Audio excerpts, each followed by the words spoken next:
Wilson Morales from Blacksman TV. Hello, Andrew. How's it going? Hey Wilson, I'm good, man. How are you? Good. Yeah. So you're no stranger, obviously, to handling the swords and fighting. Was there any different sort of training that you did for this film outside of what you did previously?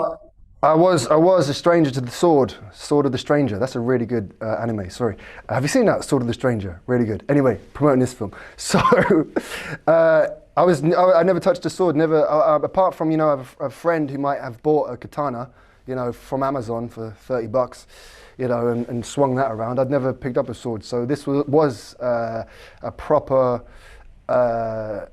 training in the sword, and then obviously he's got two swords, so I had to figure out that very quickly. So that was the main part of the training. The main part of the training was figuring out how to do the sword work and try and make it look like I've been doing it for a long time.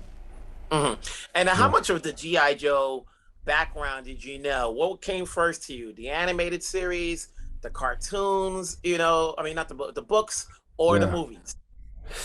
Uh, I think I saw the film, the first one years ago. Apart from that, I had no understanding, no knowledge of, no proper knowledge of GI Joe.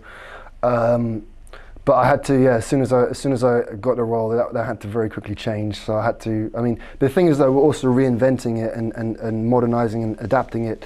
So I had to find out from the fans who Tommy was on the inside. The exterior things can change, but who his essence. And once you figure that out, that's. You never really figure it out, but once you get a hold of that, that's what you're trying to do.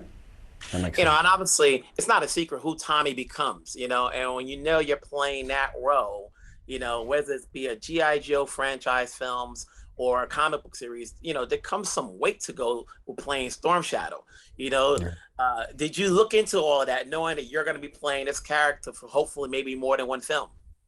Yeah, well, I mean, I can draw on quite a lot of darkness myself, but no, I think that was what Robert and we were very much aware of, and that his quote unquote descent into Storm Shadow. And I think the thing is, what we want to do is, if you start at him being like the Storm Shadow that most people know him as further down the line, that's, if you start there, you've got nowhere to go. So we wanted to kind of, he's going from the light to darkness in a way. And I think that's the tragedy of Storm Shadow's journey, is this person who sacrificed and gave his whole life to this clan and for this cause, and for that to basically not come to a good conclusion. We won't spoil it, but that's a lot of work was put into that, the psychology behind that, and the what's going on with him. And if you can quickly say what goes into saying yes to the projects you take. I just gut feeling, man. I think that's as an actor, you got to go with your gut most of the time, because you never know how things are going to pan out. You never know what they're going to be, if they're going to, and I think that's the thing. You just have to, sit. I remember there was an actor when I was in Japan ages ago. He used to meditate. He was a Zen guy, and he used to go and meditate before he'd decide if he could take on a project or not, or take on a theatre back in the day that they were doing it. And it's similar to that. You have to feel it out. You have to go with your gut. You don't chase the money. You don't chase the fame.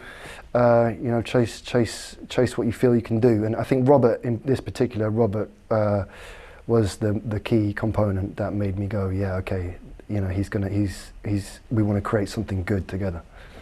You guys have done a great job. Obviously, we hope to see Thank more you. of you. Keep doing a good thing, and I'll talk to you down the road. Thanks, man. You too. Take care of yourself. Yeah. Yeah.